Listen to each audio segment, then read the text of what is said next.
sciatica nerve pain. Actually, matagal na po ito. Na-injured kasi ako 6 months ago na doon sa twice. Ito talaga tumama. Nagpa-x-ray ka nun o Dito na lang po ako nagpa-x-ray nung uwi ko kasi sa abroad ko pa naranasan. Nasaan yung ano mo? Tingnan ko yung Dito po dala pero walang ang orthopedic na doktor na nakausap po, wala daw po akong joint problem. Or walang Hindi, yung damage. disc. Hindi lang kasi natin titignan yung mga fracture. Oo nga, clear. Ikaw, ayos ka ba? Nakakaramdam po ako doon yung malamig kung panahon. Ayun nga eh. May short ka? Naka-short lang. Ayun, very good. Sige. Backclass yan, idol. Upo ka rito. Upo ko muna yan. Madali lang yung kaso nyo. Basta, tandaan nyo, once naman nakakaramdam kayo ng mga uncomfortable sa balakang nyo, tapos, parang tumatagal na ng 2 linggo to ha. Pa-check nyo na agad. Huwag nyo na antayin yung ano. Huwag nyo na antayin yung worst case scenario. Relax lang. Huwag nyo na antayin yung tatayo kayo, parang tagilid na. Sobrang sakit na, hindi na kayo makaupo, nangangalay na kayo, pag natatayo kayo, ganun din. Siguro bubuhatin siguro ng mabigat. Pero, ganyan lang eh. Tayo. Exercise. Oo, tayo ka. Simpleng pectus lang yan, basta nagsisimula pa lang, kaya natin yan. Kayang-kaya nyo rin pala yan. Kahit wala ang adjustment ko, sigang patagilid. Yan.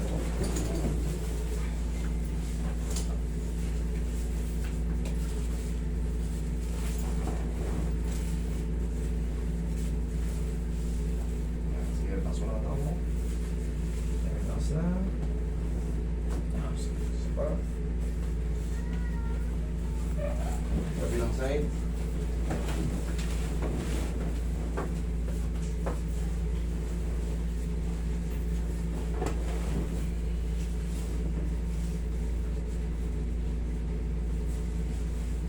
Relax na.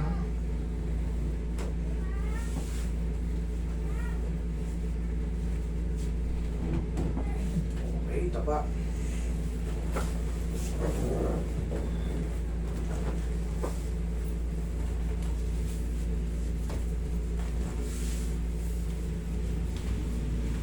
Magkaiba kasi yung massage lang idol sa may mga adjustment tas ima-massage. Yan, pang matagalan talaga.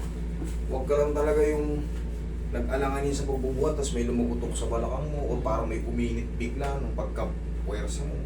Iba yan. Pero may mga kailangan pa akong exercises, Master. 1, 2 lang. 1, 2. Yun lang. Wala ka nang dapat ng maraming movement na exercise.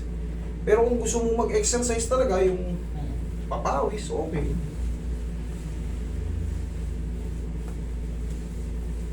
Pero sa mga movement sa mga balakang, 1, 2, 1, 2 lang yan.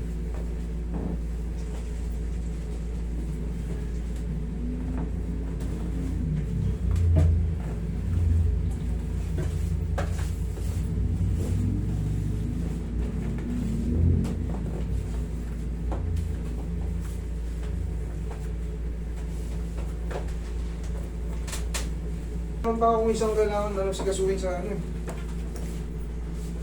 Yung pirmahan ng ano eh. Isa na lang yun eh. Tama na pinipirma. Tapos meeting. May exam niya eh. Parang may exam niya eh.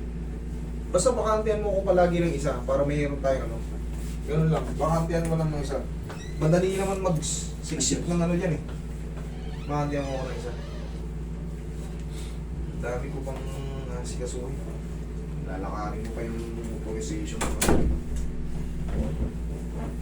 Sa lupa.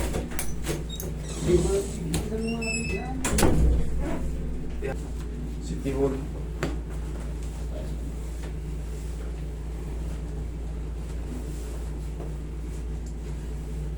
Dalawang kamay po sa tiyan.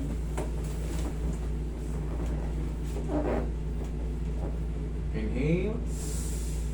Exhale. Marutok ba? Oo, tama yun. Yan ka lang. Para mawala yung mga compression. Tapos, ito yung sinasabi ko. Sige, upo ka. Oo, gano'n ka. Sige, tayo naman. Pag gising mo sa umaga, ganito lang.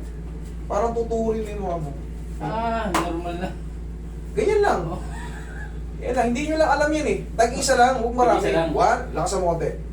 1, 2. Ayos na yun. Pag gising sa umaga, kita mo, tignan mo kung magre-reklamo ka pa sa akin dito, tignan mo kung makapunta ka pa rito. Oh, ayos. Hindi nyo lang alam yung movement na yun, pero malaking tulong yung pagbalakang ang tama nyo. Believe me, sa dami ko ng kinakarate, yan lang at yan lang ang tinuturo ko. Kita nyo Pala. may nag-ano ba, nagko-complain ng ano? Wala. Okay? Marami pa lalong pupunta. Kasi alam nila na mahusay tayo. Yung mga tinuturo ko hindi ko ilalabas yan sa YouTube o sa ano, sa social media nang walang proof, walang testimony. Okay?